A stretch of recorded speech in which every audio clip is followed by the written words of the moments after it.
রাত জেগে ফুটবল খেলা দেখা নিয়ে এই চাচা একটি সুন্দর গান বানাইছে। গানটা শুনেন, ভালো লাগবে। কি পেলে রাত্র জেগে খেলা দেখে আল্লাহকে ভুলে গিয়ে ইহুদিদের সাপোর্ট করে। কি পেলে রাত্র জেগে খেলা দেখে আল্লাহকে ভুলে গিয়ে ইহুদিদের সাপোর্ট করে।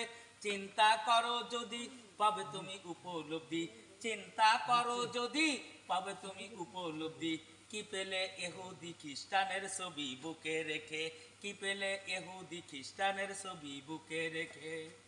যে বুকে লেখা আছে আল্লাহর নাম স্বর্ণাক্ষরে, সে বুকে ইহুদির পোশাক উঠাইলে তুমি কি করে। যে বুকে লেখা আছে আল্লাহর নাম স্বর্ণাক্ষরে, সে বুকে ইহুদির পোশাক উঠাইলে তুমি কি করে। হক কথা বলি যদি গালি দিও না মোরে, হক কথা বলি যদি গালি দিও না মোরে। কি পেলে রাত